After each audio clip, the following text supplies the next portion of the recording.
Now we're gonna jump on into exactly what happened on April 20th, 2010 with the BP oil spill and the results that followed.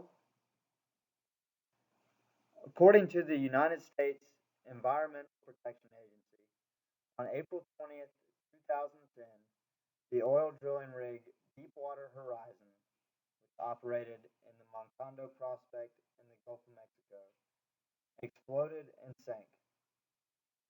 This consequently resulted in the death of 11 workers and was the largest oil spill in the history of marine oil drilling operations. 4 million barrels of oil flowed from the damaged Montando well over an 87-day period. It finally capped off on July 15th, 2010. On December 15th of the same year, the United States filed a complaint in district court against BP Exploration and Production, along with several other defendants alleged to be responsible for the spill. According to the United States Environmental Protection Agency, the oil flowing into the Gulf Coast had a major effect on wildlife, people, businesses, and ecology in the region. As catastrophic as the event was to the aforementioned, it was equally damaging to the reputation of BP CEO Tony Hayward. Hayward's initial response and efforts was to shift the blame, is seen as one of the largest public relations blunders of all time. The New York Times deemed Tony Hayward as the most clueless and hated man in America at the time, and for good reason. Hayward stated that because he was a Brit, he could handle it. Here are some actual quotes from BP's former CEO, Tony Hayward, after the disaster. I think the environmental impact of this disaster is likely to be very, very modest. There's no one who wants this over more than I do. I would like my life back. And this is my personal favorite. The Gulf of Mexico is a very big ocean. The amount of volume of oil and dispersants we are putting into it is tiny in relation to the total water volume. BP may have had a strategic communication plan following the disaster, but when the CEO took it upon himself to go live on several TV stations and deviate from the said plan, the communication was well underway. Had BP CEO and public relations team implemented a strategy based on Goffman's impression management theory, they would have been much better off. Irving Goffman was an extremely influential sociologist and theorist. Goffman led studies that help us understand interpersonal relationships as well as external publics. He is perhaps most recognized for his book, The Presentation of Self in Everyday Life. His work helps in organizations because it gives insight on the relation of public and public relations. Goffman's theory of impression management can be defined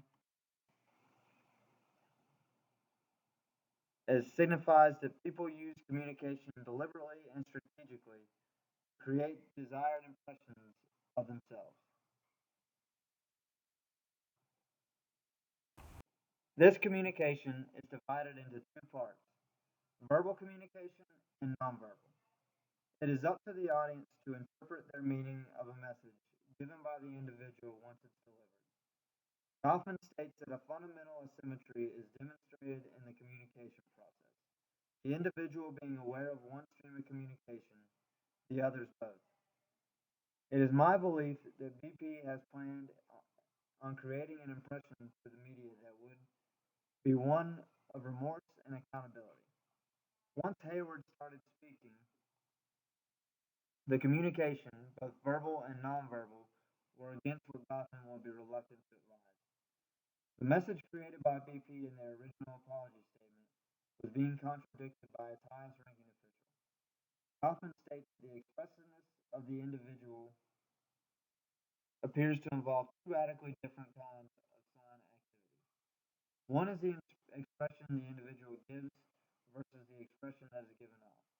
With Hayward, he appeared and delivered a message that BP could care less about the goal and that he could not be held responsible for what was going on with the events that took place in 2010. Impression management also involves the notion of front stage.